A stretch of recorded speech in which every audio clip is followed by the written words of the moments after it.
Baik,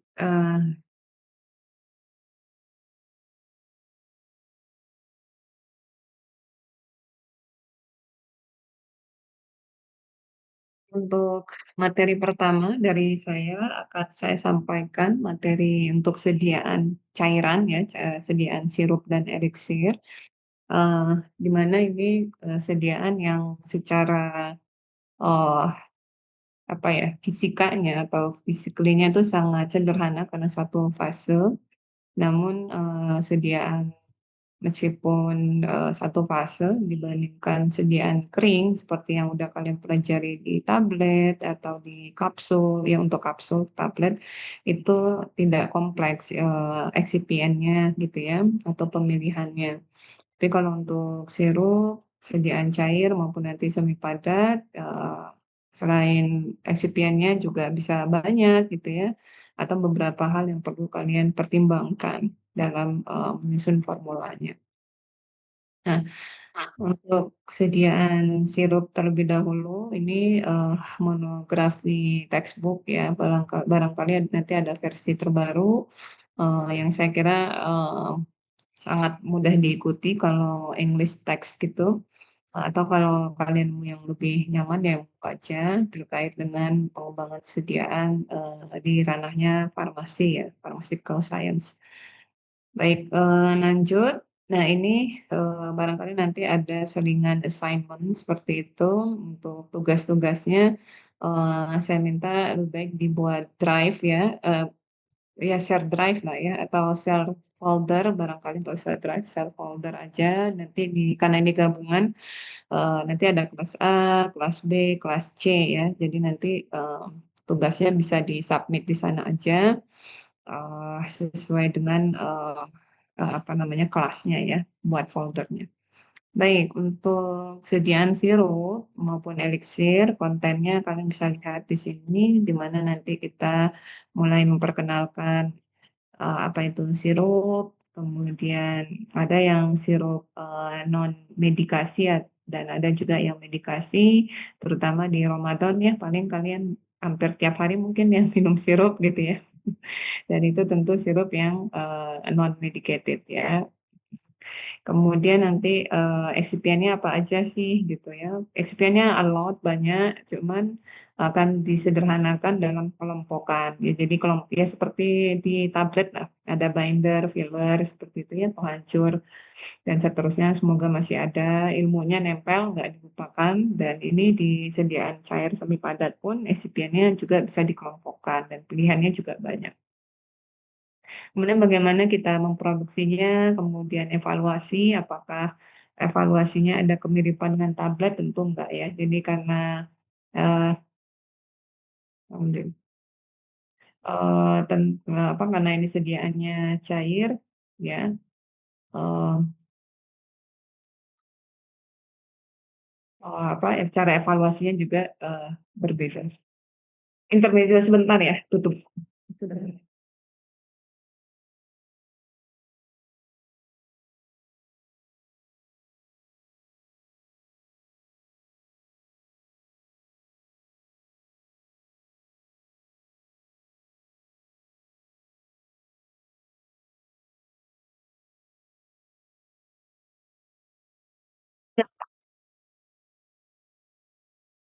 Kita lanjutkan, cara apa tadi, evaluasinya ya. Jadi evaluasi sirup ini, eee, mungkin tidak serumit, tablet ya, dalam hal misalkan uji kekerasan, tapi ada beberapa yang tentunya spesifik untuk sediaan liquid. Adik-adik suara saya masih terdengar jelas di sini sudah mulai hujan deras? Masih jelas Ibu, masih Oke. Ibu. Iya, jadi background-nya nggak masuk ya, alhamdulillah, baik. Kemudian nanti, ini adalah ada istilah dry syrup, kalau dari katanya kan dry itu kering ya. Ini bedanya apa, kita kan buat sirup cairan, kenapa dia kering, nanti, sebenarnya kata kuncinya ada di depan sana ya, dry. Jadi dry itu, kering, di mana suatu sirup itu diproduksi dengan final produknya itu kering memang. Jadi, dan kalian teringat lagi nanti dengan, apa, preparasi blended powder atau granulasi gitu ya, itu eee, terkait dengan itu juga. Kemudian, dilanjutkan dengan pengenalan, sediaan cair juga, tapi disebutnya bukan sirup tapi eliksir. Kenapa bisa gitu ya, nanti kita, eee, bisa lihat perbedaan. Oke, nanti kalau suara saya nggak terdengar, sampein ya, mungkin saya bisa tutup pintu. Baik, ini introduction-nya, eee, nah karena kalian udah menikmati ya sirup itu di semasa Ramadan ini ya, banyak dijual sirup diskon murah gitu, dengan warna-warni dan flavor yang beragam gitu. Nah, eee, dan sesungguhnya saya kira kalian juga sudah bisa menerka isinya meskipun tanpa membaca komposisi produknya ya. Nah, untuk definisinya, bahwa sirup itu concentrated ya, jadi konsentrat atau bahkan, nearly saturated, jadi hampir saturasi dari larutan sukrosa atau larutan gula, ya. Dan di mana di sini, solvennya berupa air. Nah, dikatakan masih amankah ini suaranya? Terus ya? Aman, Ibu.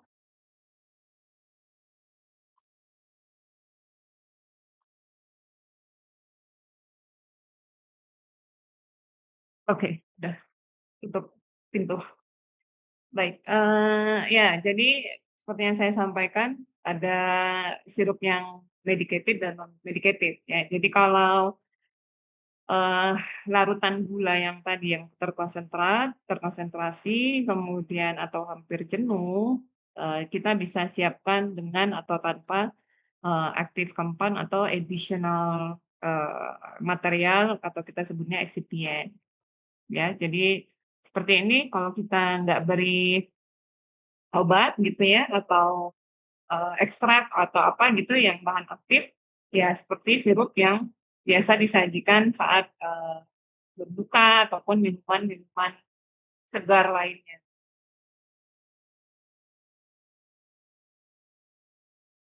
Nah, ini, pertanyaan kenapa kita membutuhkan sirup ya, ada yang bisa memberikan jawaban, kenapa kita butuh sediaan sirup di dunia farmasi? Kenapa nggak tablet aja atau kapsul aja deh itu pilihannya? Ada yang bisa kasih jawaban? Eee, izin jawab, Bu. Kalau Mhm, boleh.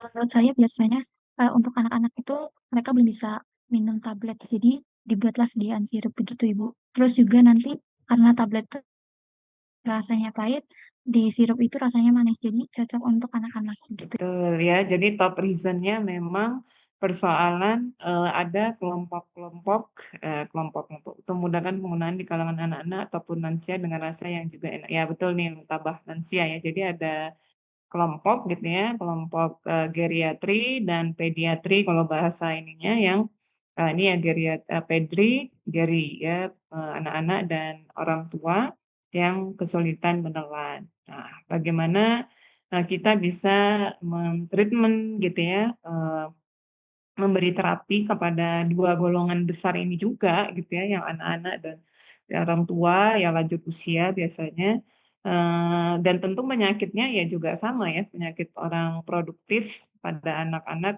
orang tua kan ada infeksi yang sama kejadiannya gitu ya. Jadi bagaimana kita bisa menolongnya, kalau hanya opsinya cuman, tablet dan kapsul. Ya kita bantu dengan, menyajikan dalam bentuk cairan tentunya.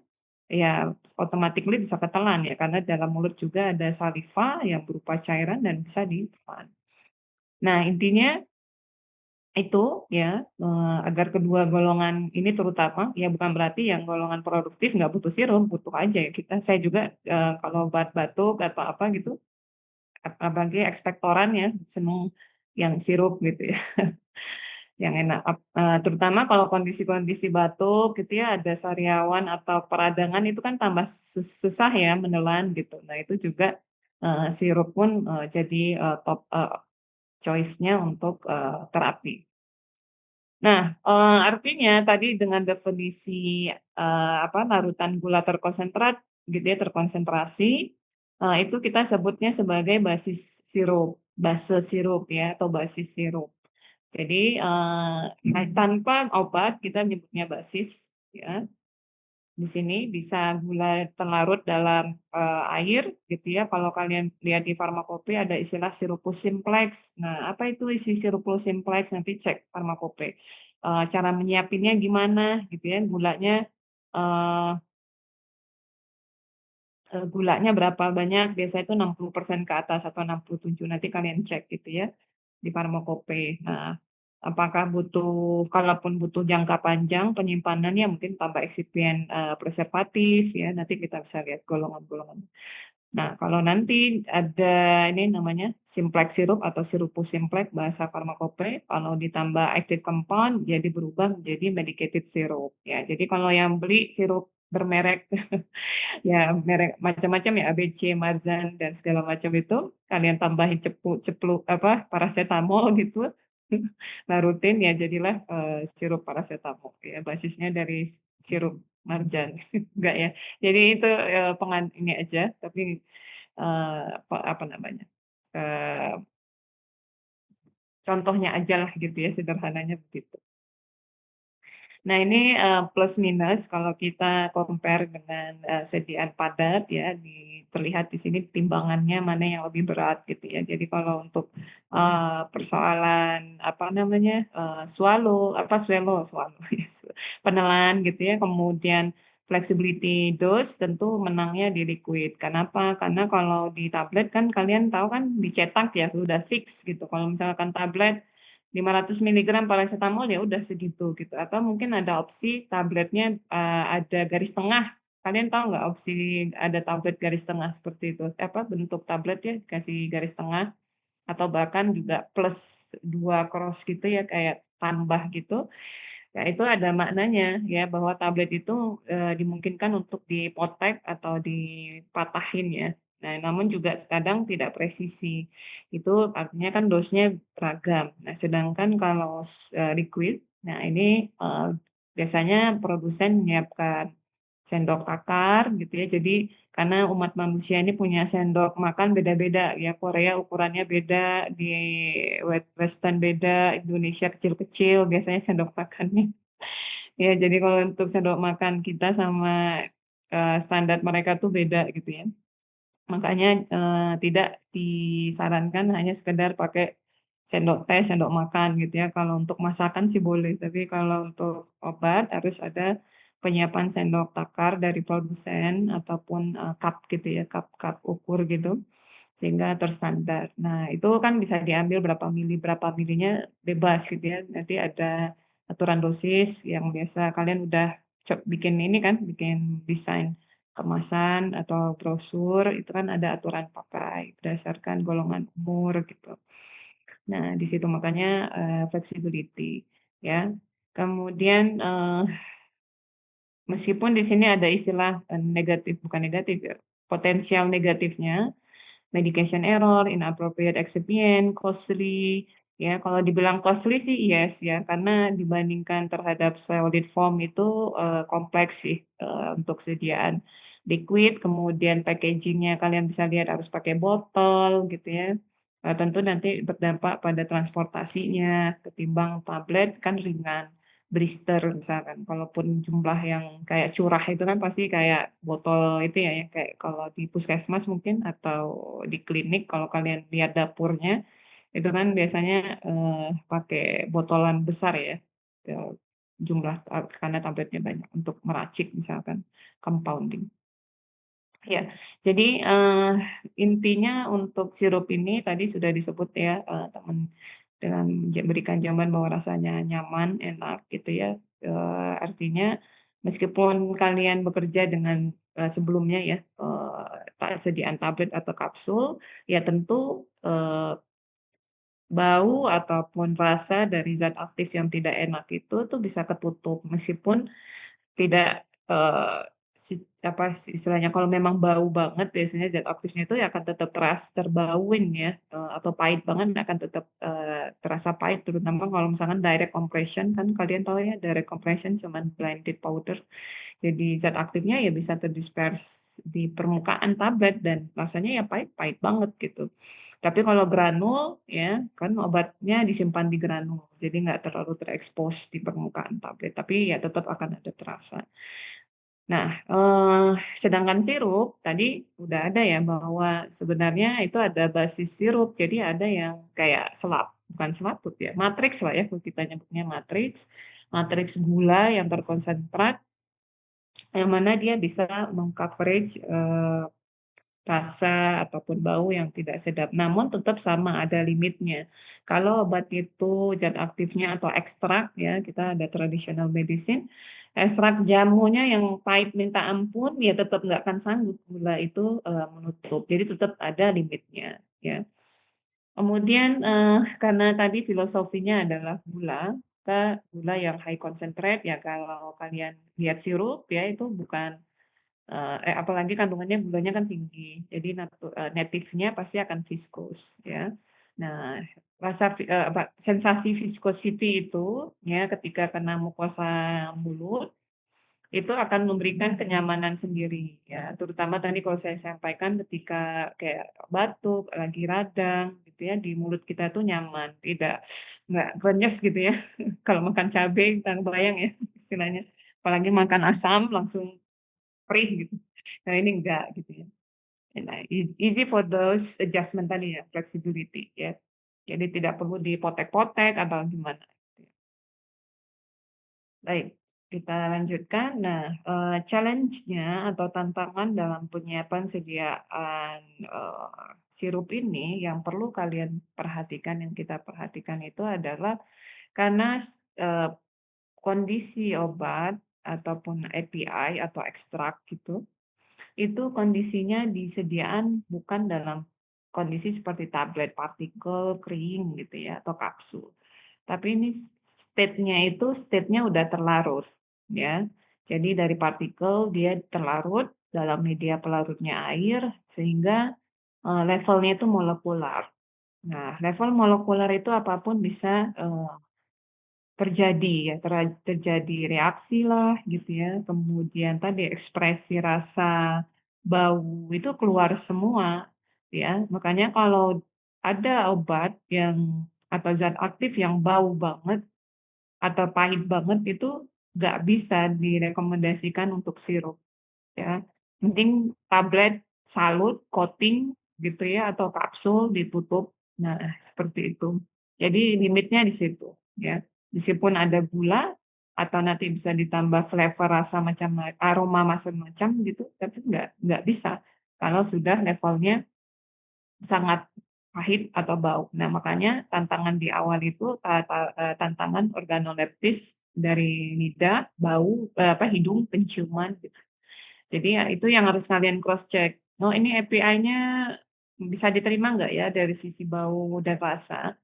Baru evaluasi itu aja nggak lolos ya nggak usah diterusin untuk pembuatan sediaan cair ya terutama sirup gitu. Oke, kemudian kalau kajian maskornya dari sisi organoleptisnya sudah masuk gitu ya bisa diterima.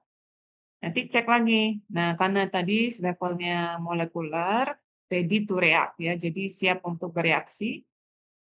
Bukan sengaja direaksikan, enggak ya, tapi state-nya itu memang siap mau ada reaksi apapun dia siap gitu. Beda sama tablet, dia harus pecah dulu lah, harus larut dulu gitu ya, ada prosesnya.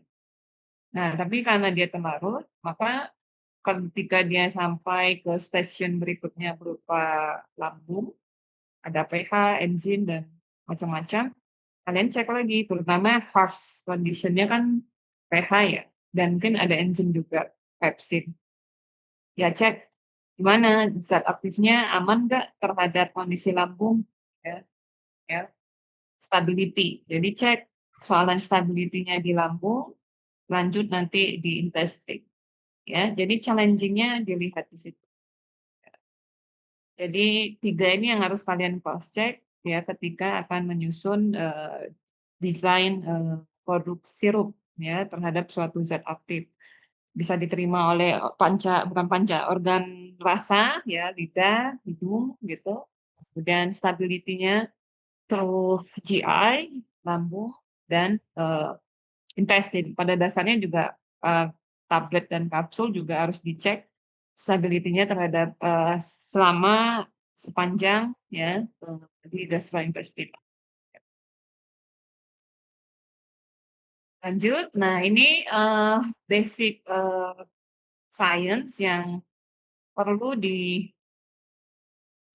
kalian perhatikan gitu ya, ataupun kalian perlu kuasai ketika kita handle sediaan sirup non steril ya, karena nanti tahun depan ya, semester genap kalian dapat kuliah, sediaan steril. Nah, kalau yang ini sediaan non steril termasuk juga tablet.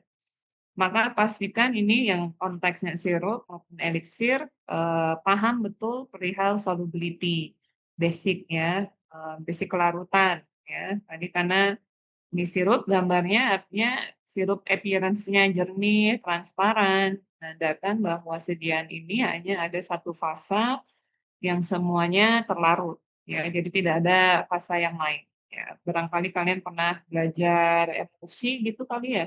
Emulsi atau suspensi basic, entah itu di Parkris atau kalian udah dapat farmasetika nggak ya? Yang seperti compounding meracik gitu ya, mungkin? Nah, jadi satu basic-nya solubility, yang kedua tadi, hati-hati dengan stabilitas, yang mana faktornya bisa oksigen, panas, misalkan cahaya, atau bahkan air itu sendiri yang perlu kalian cek, ya. Karena sirup ya, hampir 100 nggak hampir 100% ya, mungkin 90-an kali kontennya air. Nah, kalau udah dikepung sama air, ya pastikan dia itu zat aktifnya tidak tipe yang, rentan terhadap air, ya, tidak, terhidrolisis. Berikutnya, karena tadi keyword-nya adalah ini bukan sediaan steril dan tadi pembawanya air, maka kalian tahu kan unsur kehidupan pertama itu adalah air, ya. Tambah lagi di dalam air kandung sumber nutrisi untuk, mikrobiologi ya, ada gula di situ. Maka akan sangat mudah banget, ditumbuhi jamur, kapang, bakteri, ya, dan lain-lain. Sehingga, itu ada pemahaman mengenai sistem preservation terhadap, serangan mikroba. Nah, selain itu, eee, perihal tadi, karena komponennya semuanya dalam molecular state, bukan particle state, maka hal-hal itu, apa, banyak resikonya terutama, eee terjadinya bukan radikalisasi ya, adanya radikal yang siap attack itu, artinya mengambil elektron dari molekul terutama zat aktif ya, zat-zat aktif yang mudah, misalkan teroksidasi ya, atau fungsinya seperti itu, maka sangat rentan kalau tidak, diberi, preservation-nya ya. Istilah preservation itu bisa untuk antioksidan di sini kalian bisa lihat mekanismenya dan bisa untuk, preserve ya. Jadi dari kata preserve itu kan mempertahankan, menjaga. Jadi serangan mikroba ataupun dari radikal. Nah, jadi itu yang perlu kalian lihat dalam, apa, kajian telusur pustaka zat aktif ya. Jadi pastikan kalian mensarikan hal-hal yang penting. Jadi nggak hanya sekedar copy paste hanya untuk mengisi maspor, tapi hal yang penting kayak solubility-nya ada, stability-nya ada, dia sensitif enggak dengan radikal ya, artinya dia mudah teroksidasi atau enggak, itu harus perhatian. Nah, kemudian tentu organoleptik, meskipun letaknya terakhir, tapi ingat kuncinya kalau zat aktifnya udah nggak masuk di sini, ya nggak bisa dipaksain ya. Jadi kalau kalian bekerja di ranahnya pengembangan produk, ya udah, sia-sia aja buang-buang waktu, buang-buang uang tentunya ya perusahaan. Jadi kalau memang udah nggak lolos, ya nggak usah diterusin. Kemudian ini Eksipiennya ya, kita lihat golongannya tentu mulai dari bagian paling banyak berupa air, ya di sini vehicle and istilah co ya, nanti saya sampaikan ada co. Nah, ini sebenarnya ada istilah vehicle co dan surfaktan. Nah, kalau yang vehicle-nya disebut dengan pembawa ya, istilahnya vehicle, pembawa atau istilah lainnya pelarut gitu. Nah, bahwa barangkali kalian udah di kimia atau di mana gitu kalian dapetin bahwa obat-obat itu kebanyakan sifatnya, sukar larut atau agak sukar larut.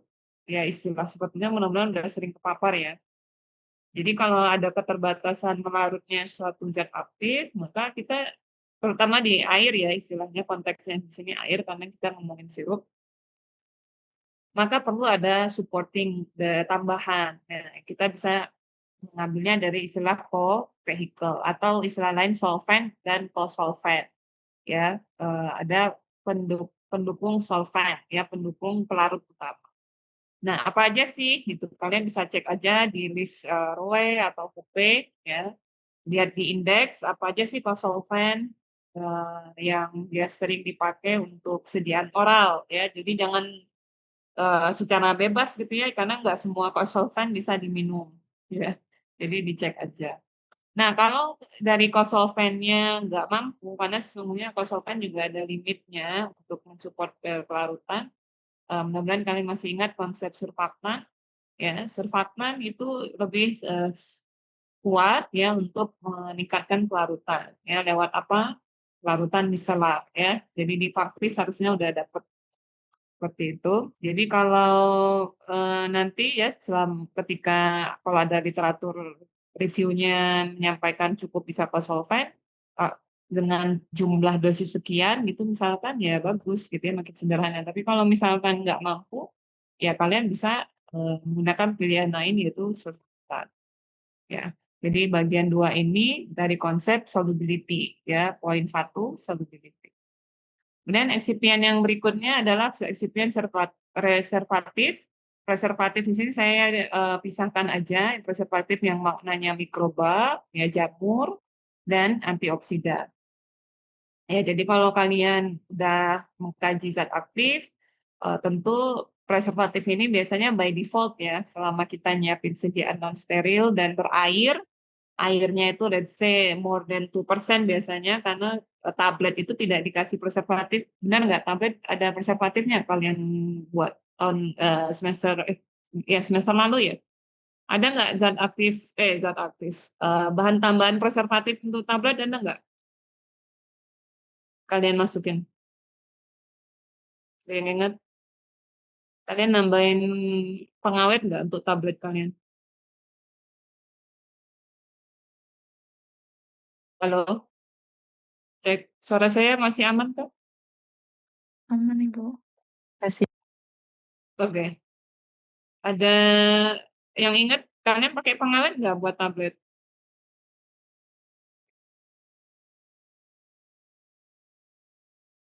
Halo?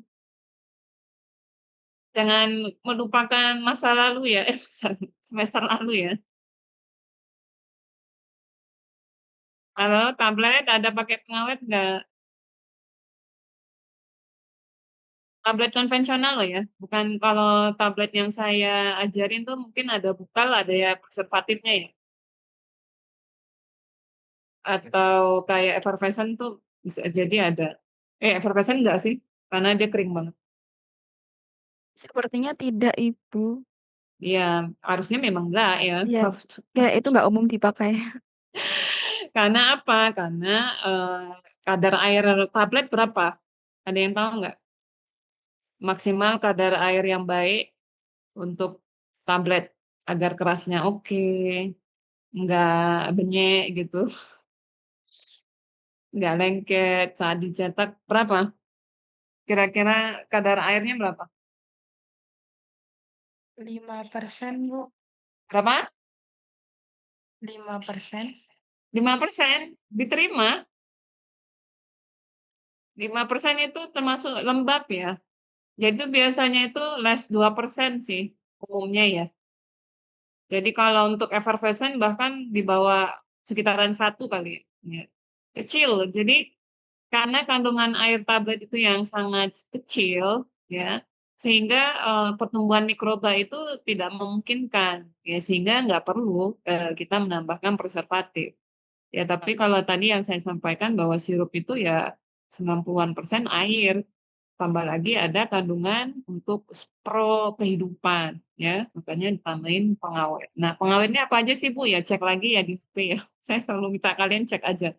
Karena pilihannya banyak banget dan kalian tinggal cocokkan. Ini, pengawet ini ya, kalau kalian baca detail, itu nggak semua pengawet sapu jagat. Sapu jagat itu apa maksudnya?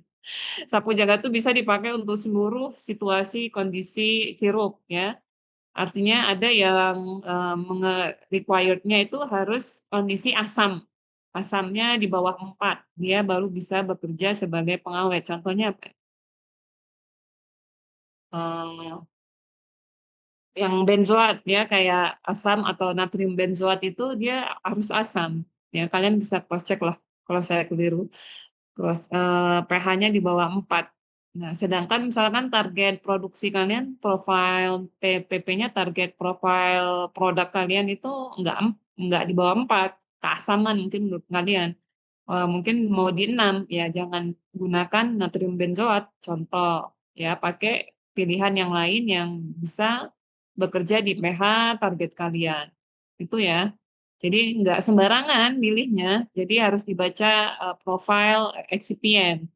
Ya, seksipiannya itu mendukung nggak gitu. Sama juga kalau kalian ingat lagi ya recall lah ya, untuk tablet itu, ada yang pro kempal langsung, ada yang enggak gitu ya.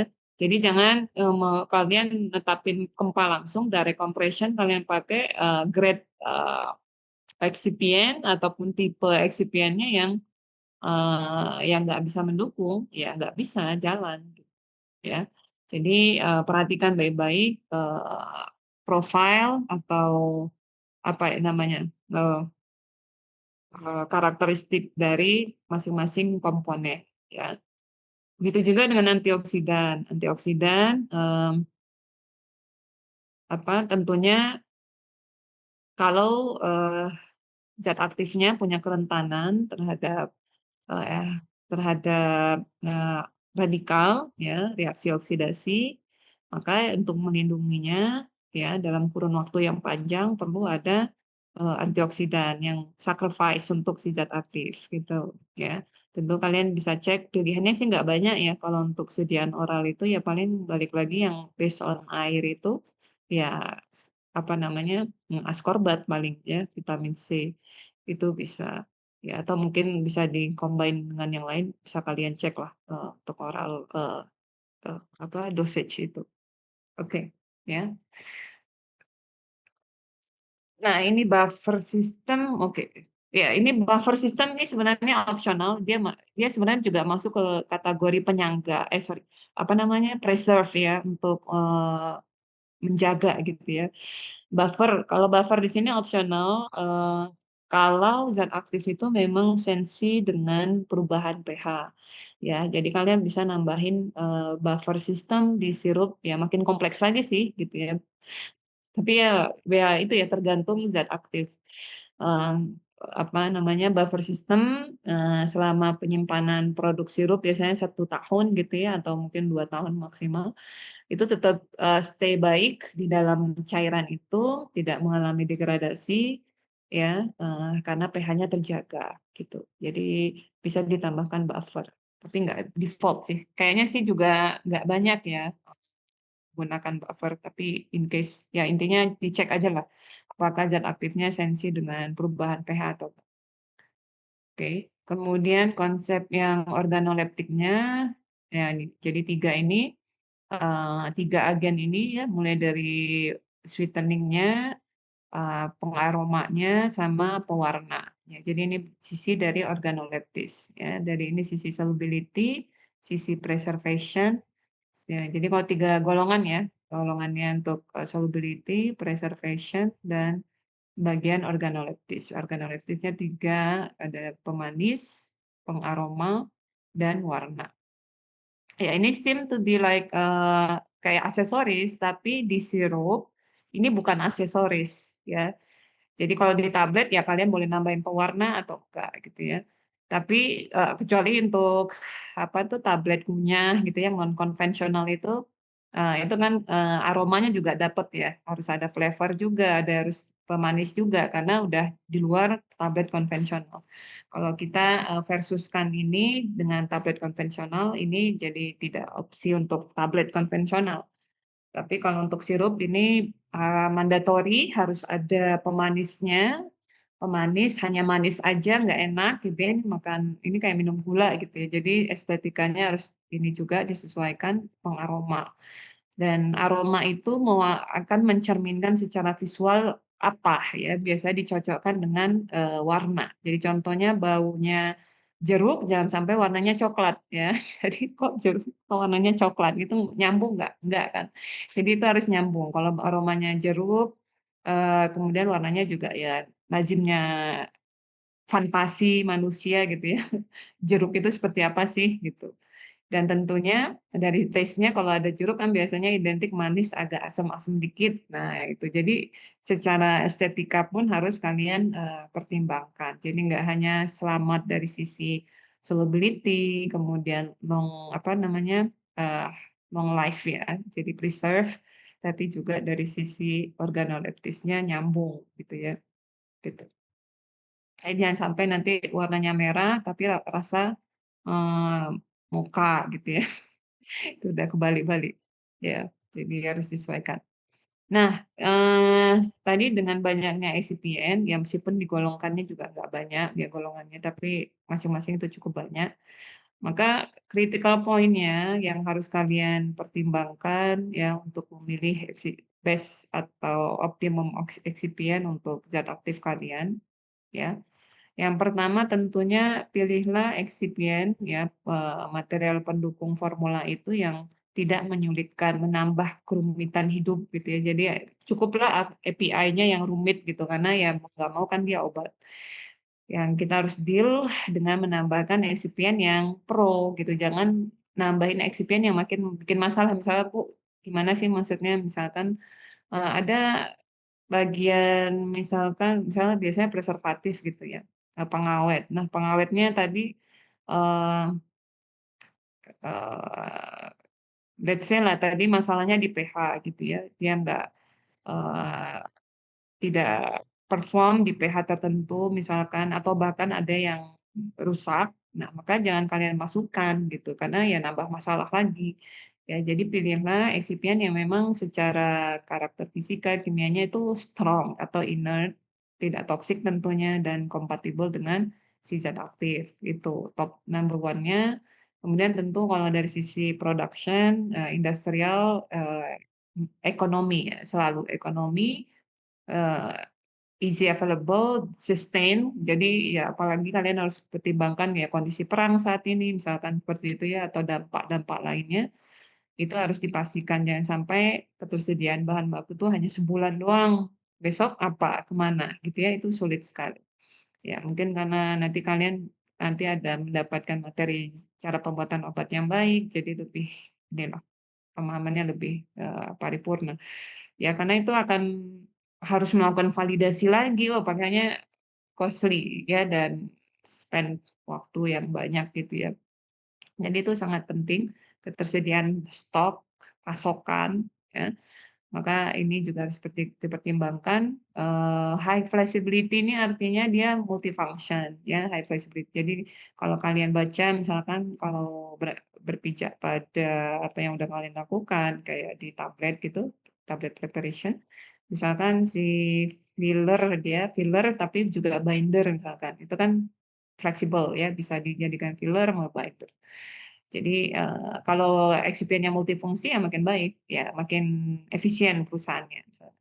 Termostabil ya seperti itu karena eksipiennya, dalam produksi kita kadang butuh panas, kadang tidak butuh panas. Jadi intinya lebih baik ya kalau makin dia termostabil ya makin baik.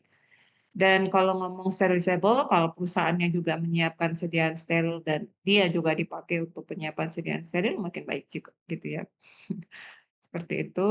Kemudian dari sisi biological stable, artinya dia tidak mudah terdegradasi, selama ini ya maksudnya rentan terhadap mikroba karena kita nyiapin, eee, sediaan non steril ya pastinya, bakteri itu ada ya. "Oh kok bisa Bu?" Ya kalian baca kan bikin Masfor, kalau cek, di Masfor itu kan ada poin, limit apa ya, bakteri limit ya. Ya kalian, cek aja Masfornya kalau betul ada kalian tulis bakteri limit berdasarkan farmakope itu berapa CFU sih gitu. Jangan sampai bakteri limitnya bikin diare, bikin, inilah ya infeksi. Itu ada. Nah, karena itu jangan sampai si eksipien itu rentan terhadap, bakteri itu gitu ya. Dan tentu kalau di-standardize, approved by regulator tentu, sudah diterima ya sama regulasi kita. Dan lagi tadi saya omongin soal, organoleptis ya, API itu udah bermasalah, banyak masalah dari sisi bau dan rasa, maka jangan tambahkan kesulitan hidup, tanda kutip ya, hidup di, pengembangan produk itu dengan nambahin eksipien yang, baunya minta ampun gitu ya, rasanya nggak enak. Terus carilah, yang netral aja, tak berbau, tak berasa, kecuali sweetening ya, harus berasa sama flavor harus berbau ya, tentunya baunya yang enak, elegan gitu, yang tidak merusak penampilan ya, dan secara grade farmasinya diterima ya. Itu semua terkait dengan, cara memilih eksipien-eksipien. Ya, jadi tidak hanya sekedar yang populer gitu. Jadi kebanyakan ya mahasiswa yang saya ini temui, kenapa pakai formula itu? Oh Bu, di Niazi atau di pokoknya adalah gitu. Jadi kan ya akhirnya kalian gitu ya atau bahkan hanya copy paste. Jadi coba, sekarang, pick sesuai dengan, pengetahuan kalian. Oh saya pilih ini karena ini, kayak ini karena ini, gitu. Jadi nggak hanya sekedar, ngikuti ya. Kalau kalian udah bisa ngasah sense itu ya saya yakin, kalian bisa perform lah kalau, sudah lulus ya, perform di, apa namanya, di industri ya. Ingat saingan kalian sekarang bukan hanya manusia dengan manusia ya, AI, robotik dan lain sebagainya ya pasti kan kalian punya critical thinking yang unik lah, yang tidak dimiliki AI. Oke, ada pertanyaan nggak sampai sini? Saya pelan-pelan aja ini aja. Masa kritis barangkali ngantuk dan lain-lain. Ada? Cukup clear responnya? Cukup Masih aman nih, Bu. jelas sih, Bu. Oke, kita lanjut ya. Terima kasih respon. Oke, nah ini kita detailkan lagi, dalami lagi, meskipun saya yakin kalian udah dapat lah terparvis, mudah-mudahan nggak menguap ya. Nah ini kalau kalian buka Farmakope, Farmakope pasti halaman awal gitu ya, mengenai ini ya, standar solubility berdasarkan Farmakope, apapun itu farmakopenya. Jadi kalau di Farmakope itu sifatnya rentang ya, jadi nggak terdefinisi angkanya berapa, tapi kalau nanti kalian kunjungi ini, website ini, ya jutaan compound di sana dan detail karakteristiknya, stability-nya, kelarutan, semuanya lah. Cara handling kalian bisa lihat di situ. Ini contoh example, acetaminophen itu populernya kita menyebutnya apa? Obat apa? Paracetamol. Paracetamol. Iya, betul, ya paracetamol ya, acetaminophen. Nah, kalau di sini gitu ya, di Farmakope hanya golongan aja. Jadi kalian bisa lihat di tabel itu part of solvent, jadi yang dimaksud solvent itu per mili ya. Per mili solvent itu, bisa solut, solut itu yang terlarut ya, istilah solut itu zat yang terlarut itu bisa sampai berapa banyak sih gitu ya. Jadi kalau very soluble, jadi hanya required less than 1 mili untuk melarutkan sejumlah segram ya, per gramnya solut itu kurang dari 1 mili ya, jadi sangat larut ya, garam lah ya, NaCl gitu misalkan. Freely soluble ya butuh lebih di antara 1 sampai 10 dan seterusnya ya. Jadi, akan sangat berbahagia gitu ya handling zat aktif untuk sirup Kalau dia nih soluble, free soluble, freely soluble, very soluble. Jadi nggak perlu konsolvent, nggak perlu, surfaktan, enak aja, ya. Cuman yang tricky itu, harus diperhatikan juga based on, dosis nantinya. Bukan berarti yang ke bawah ini atau kalau yang ini pasti udah nggak bisa practical insoluble ya, nggak mungkin bisa dipakai atau very slightly ini juga udah challenging. Berarti yang mainnya tuh paling di sini, sparingly, slightly. Ya, untuk bisa dijadikan sirup itu paling mentoknya di level 4 ini, ya, dan itu pun juga tergantung dosisnya. Jadi kalau zat aktifnya itu misalkan dosis besar ya, eee, contohnya sebesar-besarnya sirup berapa? Tergantung, mungkin sejenis parasetamol gitu ya, required-nya high dose gitu. Nah, tentu, harus kalian kaji lagi ya. Dengan cara seperti apa? Contohnya nanti ada di praktis ya. Ini contoh di parasetamol ya, ini exact angkanya, di suhu ruang. Nah, pastikan kalian ambil standar kelarutan tuh suhu ruang, karena kan produknya, disimpannya di suhu ruang ya, sebelum dipakai tuh di suhu ruang, bukan, tidak ada perintah kan, panasin dulu gitu ya. Ya kalau kompornya sama terus standar gitu ya. Jadi nggak ada gitu ya. Jadi makanya, selalu pakai standarnya di suhu ruang. Dia tidak di suhu yang lebih dingin ataupun, lebih panas. Jadi standarnya suhu ruang 25 degree. Ya meskipun ruang kita beda-beda ya, sekarang, mulai panas lagi ruangannya bisa 30-an gitu ya. Jadi ini standarnya, ambien gitu 25, ambient, room ya, temperature 25. Nah, di sini 14 miligram per mililiter atau standar, satuan liter ya dikali 1.000 aja, jadi 14.000 miligram per liter. Jadi, maksimal mentok-mentoknya parasetamol bisa larut tuh 14 miligram per mililiter, ya. Jadi itu yang kalian perlu pertimbangkan. Korelasinya gimana ya, Bu, ya, nanti kita lihat ya. Nah, ini tadi, apa, di bagan apa tadi, bukan bagan ya, di circle tadi kan ini ya, ada vehicle co-solvent sama surfaktan untuk, faktor solubility. Nah, jadi sebenarnya ada trik sebelum ke co-solvent sama surfaktan, ya kita bisa mainkan di pergeseran pH, karena, mudah-mudahan kalian udah diinfokan ya, belajar kimia farmasi atau organik itu. API, active pharmaceutical ingredient itu, kayaknya semuanya deh, semuanya kalau nggak ke area asam lemah atau basa lemah. Selebihnya kan mineral atau garam gitu ya. Nah, jadi kebanyakan yang organic compound itu weak acid sama weak base. Nah, jadi mudah-mudahan kalian masih tahu ya konsepnya kalau asam lemah, basa lemah, tahu ya sistem buffer, penyangga. Jadi kalau, zat aktifnya itu berupa asam lemah, maka kalau dia dimasukkan ke dalam lingkungan yang pH-nya, ya, ini lingkungan pH, jadi kalau pH lingkungannya asam dengan asam, ya dia nggak akan terionisasi, ya seperti ini. Jadi ionisasinya, 0. Tapi kalau kalian geserkan, pH lingkungan, ya, di mana obat itu berada, si weak acid itu akan start, terjadinya ionisasi. Ya kalau sampai di pK tertentu gitu, ya sesuai dengan pKa-nya, mudah-mudahan nyambung kita ya. Kalian ingat ya, maka ilmunya jangan dikotak-kotakin ya, kalian dapat ilmu tuh disambungin semua. Ya, untuk memahami.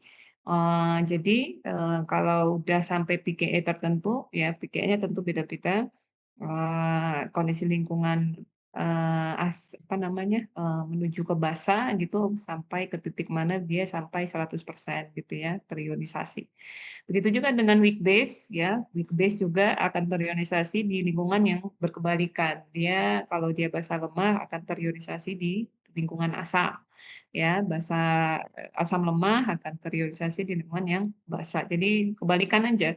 Jadi sama juga pasangan buffer gitu kan, penyangga kan, buffer itu asam asam dengan garamnya gitu ya. Sebenarnya konsepnya juga bagian dari sini. Nah, jadi kalau memang obat itu bisa, aman, ini bukan tanda kutip, catatannya, kalau si obatnya itu stabil, ya, dengan adanya perubahan pH, nggak apa-apa, kalian bisa mainin konsep ini, ionisasi ini. Jadi dia terion tapi tetap aman, ya. Tapi kebanyakan, obat itu nggak aman.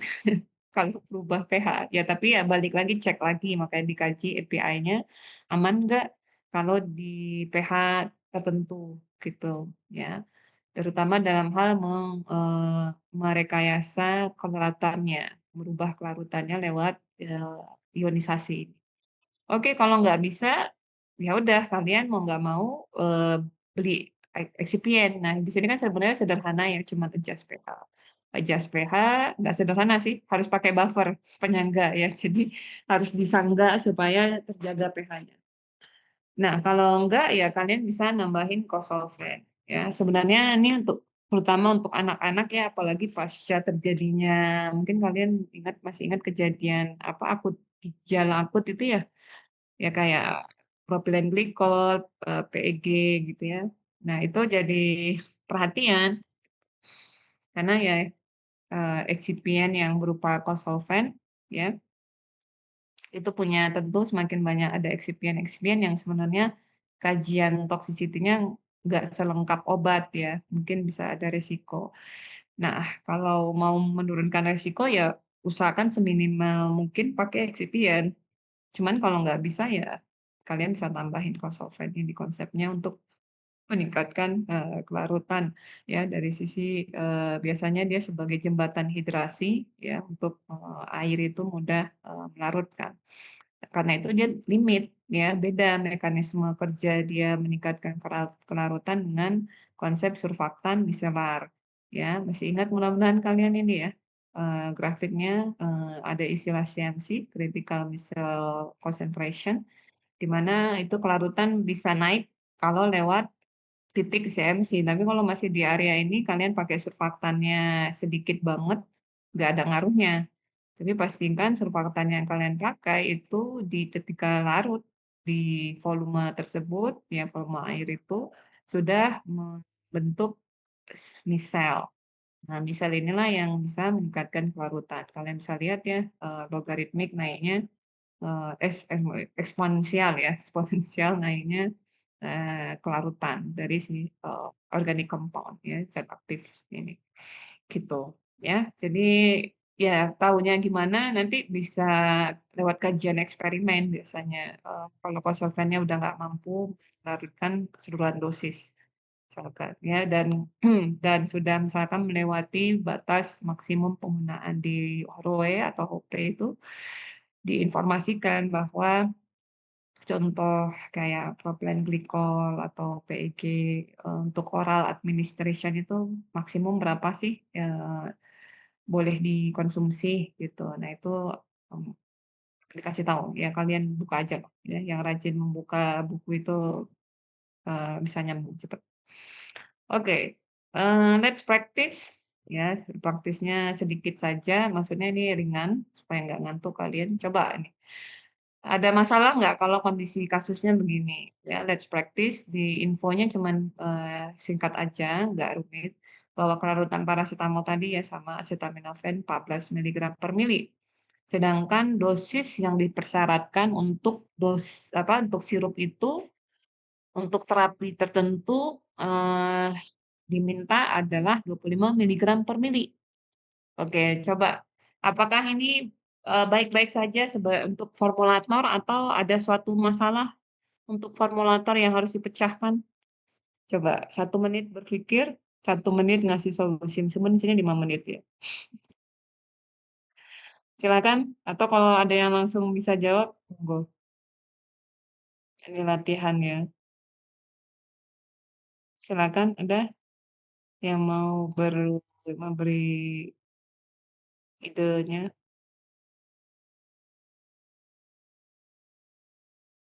Ada masalah nggak ini dari data ini?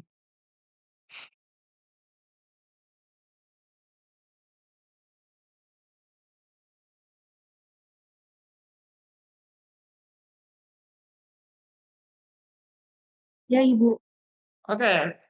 Aziza, monggo.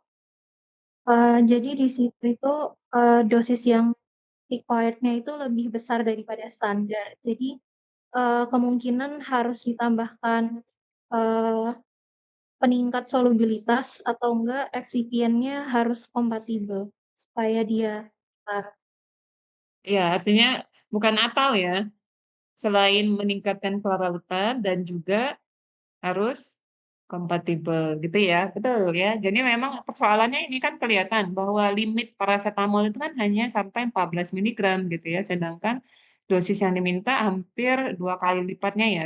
Kemarin 28, ini 25 ya, hampir berarti kan harus di-upgrade 50 apa 50%-nya gitu ya.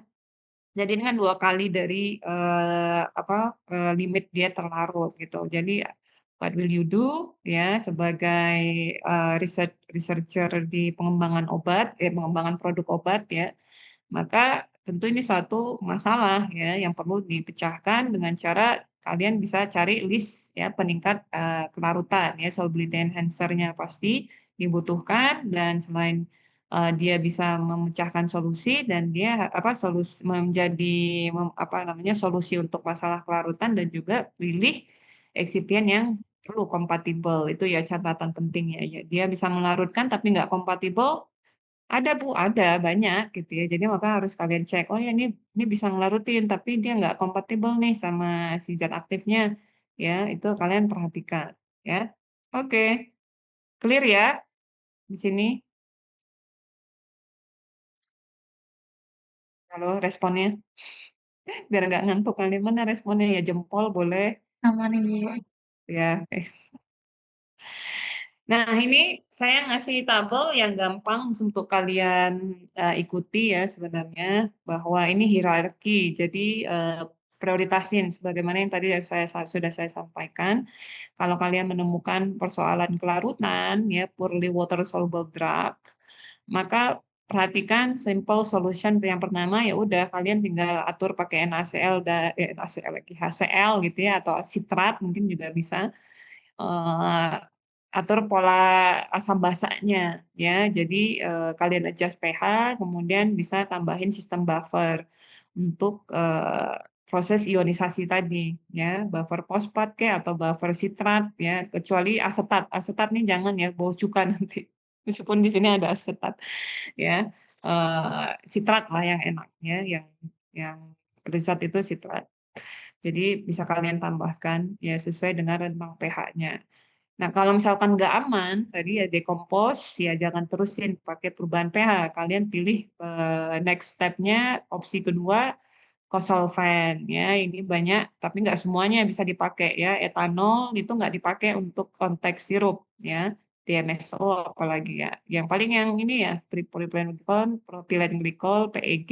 Ya, ini kalian bisa cek lah nanti limitnya berapa. Nah, kalau misalkan nggak sanggup juga pakai kosolven, ya surfaktan. Ya, biasanya kalau untuk paracetamol itu dia itu karena banyak apa kan contoh kasus akut itu ya. Jadi itu karena apa namanya?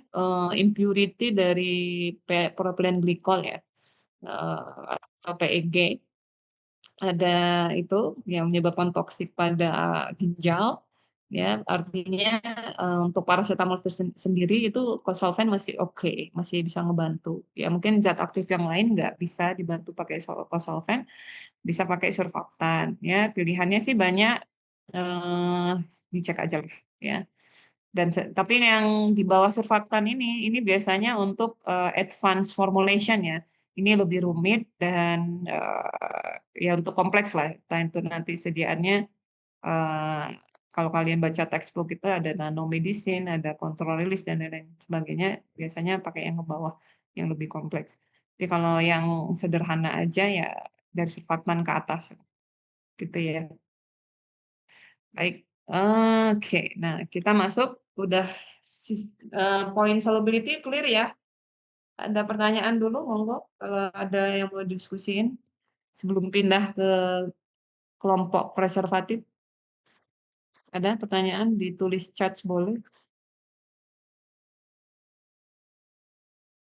Kita selesainya jam berapa? Mau 4.30 aja. 4.30. Mulai tadi jam berapa? 3.15. 3.15, 1 jam 4.15. Oke. Mungkin sampai 4.30 ya, biar nggak terkuras sekali energi. Ada pertanyaan? Nggak ada, oke. Lanjut untuk poin preservatifnya. Ya mulai dari apa itu preservatif ya. Jadi di sini preservatif itu mulai dari untuk yang, perlindungan dari mikroba, perlindungan dari radikal gitu ya, ataupun tadi, preservatif dari sisi pH ya, eee, dekompos dari karena perubahan pH, jadi buffer system. Nah kalau yang preservatif di sini, eee ada sesuatu chemical substance ya, agen, yang tentunya dengan keberadaan dia bisa me-improve atau amplify, artinya meningkatkan atau memperpanjang ya usia guna atau distilahkan shelf life of drug atau produk gitu ya, shelf life product. Di mana dengan cara apa? Caranya bisa kalau konsepnya tadi antioksidan ya, menurunkan atau menekan reaksi oksidasi, ya, baik itu untuk zat aktif tentunya concern-nya zat aktif ya. Eee, Kalaupun ada eksipien ya termasuk eksipiennya dan tentu, dia menekan ataupun bisa meng-killing, microbial production atau perbanyakan, eee, koloni dari mikroba. Tadi balik lagi ya, di awal kita sampaikan bahwa ini, non-sterile, dosage preparation, artinya dari awal itu ada bakteri, sejumlah bakteri eksis di produk itu. Tapi namun bagaimana caranya supaya mikroba itu tidak growth ya, tidak kalau growth kan ya metabolitnya bisa merusak, sediaan atau zat aktif ya. Karena itu, diperlukan ya sistem, penekan atau agen penekan, pertumbuhan mikroba. Oke. Nah kemudian bagaimana oke. Nah ini, jadi ini, outcome-nya atau dampak dari penggunaan preservatif tentu, karena dia improve atau amplify, memperpanjang usia guna produk ataupun zat aktif, tentu dia, eee, part-part dia bekerjanya perlindungan terhadap API-nya itu sendiri dari, microbial attack ya, kalau dia konsepnya terkait dengan mikroba. Kemudian stabilize our product, ya menstabil dari sisi produknya, ya dari makro, kalau ini dari konsep molekular, tidak ada yang attack zat aktif, kalau ini tidak ada yang merusak, stabilitas dari sediaan sirup. Kemudian tentu, kalau ininya baik ya, stabil, tentu activity obatnya, efikasinya tetap, prima. Dan, increase shelf life of our product, artinya expired date-nya bisa panjang gitu ya, bisa maksimum biasanya sih 2 tahunan, ya 2 tahunan. Ya mungkin bisa diperpanjang juga tergantung nanti kajian stabilitas, ya. Kalian semester berapa dapat, kuliah stabilitas produk? Udah dapat belum? Di Apa ada? semester ini, Bu. Oh udah, oke bagus ya, Iya. semoga nyambung ya, apa yang saya sampaikan, mengenai, stabilitas dari, produk. Nah, kita lihat untuk yang preservation system yang pertama itu antimikroba. Nah, jadi karena, goal-nya adalah, menghambat, production dari aktivitas mikroba ya, apakah metabolitnya atau jumlahnya, koloninya. Maka antimikroba yang kalian bisa temui di list preservatifnya, indeksnya si Hoperoway itu, kalau dia nggak tergolong mikrobiostatik, statik itu statis ya, flat aja, artinya dia menekan, menahan ya, atau mencegah growth-nya bakteri. Atau sifatnya sidal ya, kalian istilah-istilah kayak gini, biasain bisa ingat ya, statis, statik, sidal artinya killing ya, killer. Jadi dia bisa meng-killing, tidak hanya menekan, membatasi, tapi dia aktif meng-kill ya, mikroba yang ada. Jadi monggo dipilih aja, cek. Nah, cara milihnya gimana? Ya ini ada poin-poin penting. Ya, jadi pilihannya, eee, yang perlu kalian pertimbangkan tentu bahwa, si bialnya atau preservatifnya itu berada di low concentration, ya, required low concentration untuk bekerja sebagai preservation. Ya, artinya kalian bisa save efek negatif ya kalau penggunaannya tinggi. Artinya kalau dia konsentrasinya kecil gitu ya, dia itu kan artinya sangat poten ya.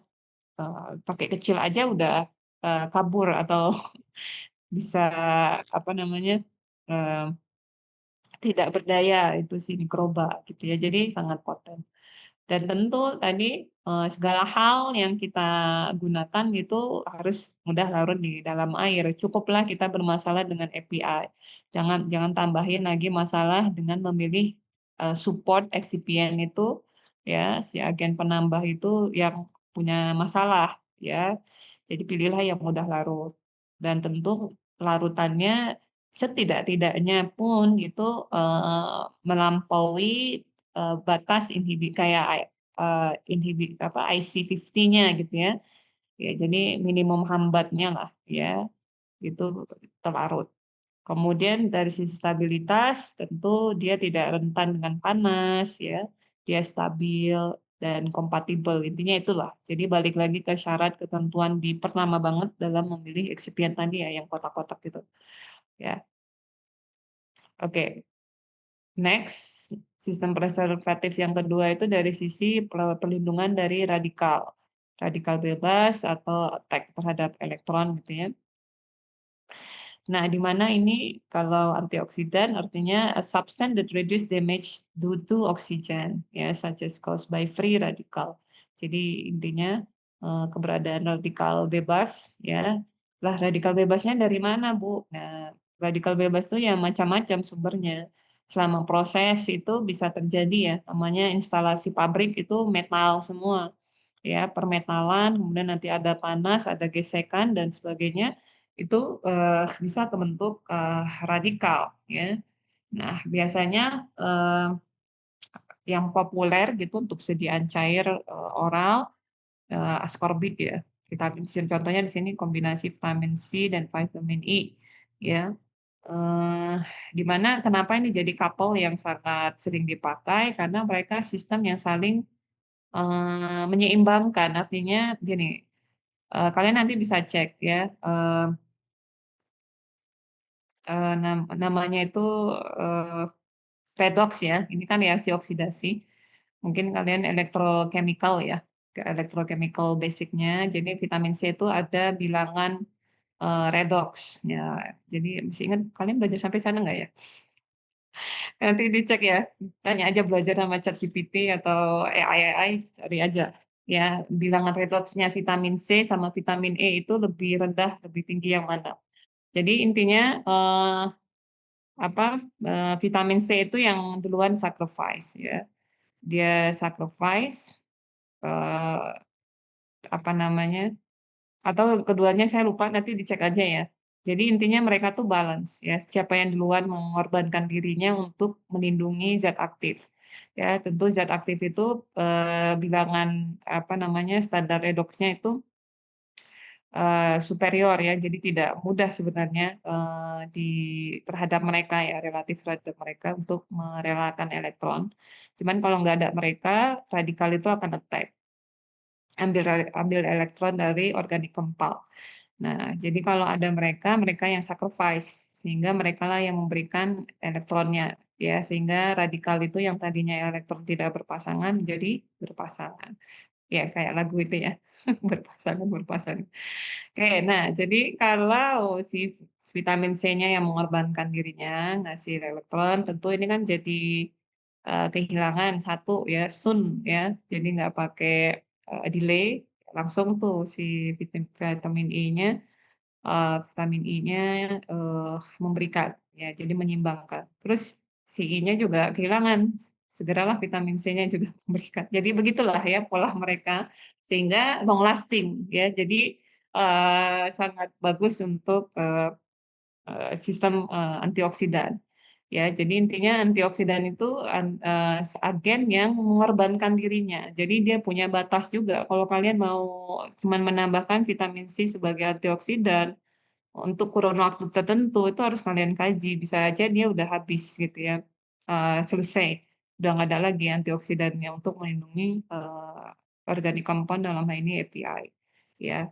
Kalau kalian ingat, nggak tahu saya sekarang kurikulumnya di mana, kalau kalian belajar, mungkin di sekolah SMP, SMA, ya, soal karat gitu ya, korosi, bagaimana mencegah karat gitu, ya, itu kan ada dikasih apa, anti redoxnya apa?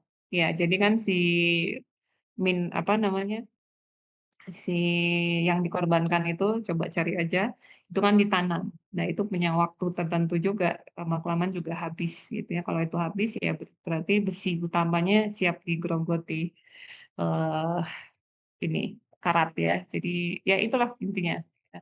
Ini konsep redoks juga. Oke, semoga nggak pusing lah ya, elektrochemical, jadi dijadikan seneng aja ya pelajaran. Itu jadi preservatifnya, dari mikroba gitu ya, antioksidan.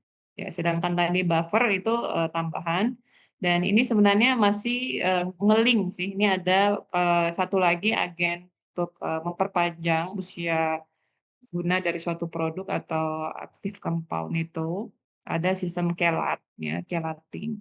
Chelating agent ini penting kalau, produksinya udah, produksi massal atau industrial scale, tadi yang saya sampaikan bahwa alat-alatnya itu metal gitu ya.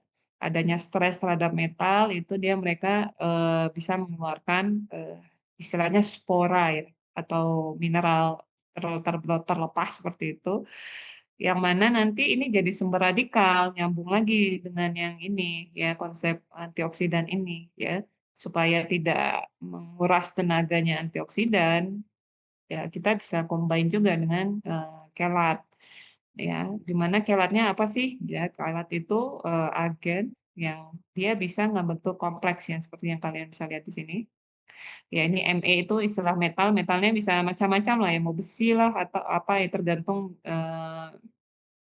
metal apa yang digunakan selama produksi. Kemudian, dia kompleks ya, sehingga bisa mencegah, terjadinya deterioration atau tadi, packing terhadap active compound, ya. Nah, contohnya yang bisa banget dipakai untuk sediaan oral sirup itu, asam sitrat, ya tadi ya selain untuk, apa, cita rasa, bisa buffer, bisa kelat. Nah, ini multifungsi nih, jadi citric acid itu sangat, fleksibel ya, bisa untuk adjust pH, untuk rasa, untuk kelat ya, kalian bisa memakai. Ataupun nikotianamin. Nikotianamin ini apa ya? Ada yang tahu nggak ini? Apa, nikotianamin itu untuk istilah lain apa? Ini slide terakhir, setelah itu slide kita selesai untuk sementara. Nikotianamin itu apa? Nama bahasa populernya awamnya apa? Ayo ketikkan jari kalian ke HP atau ke tablet atau apapun lah device yang kalian punya. Nikotianamin. Aduh, apa itu? B3 Ibu atau bukan? Ya vitamin apa?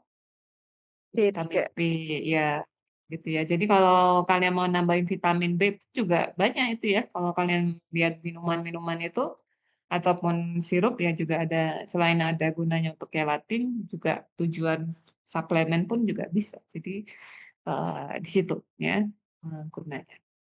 Baik, ada pertanyaan?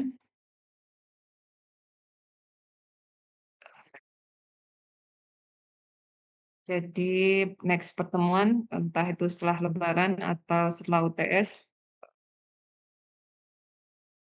nanti kita lanjutkan untuk, bagian organoleptik ya, saya kasih tadi. Oke. Ada pertanyaan adik-adik? Oh, udah ini udah kasih jempol semua, biar cepat berakhir ya.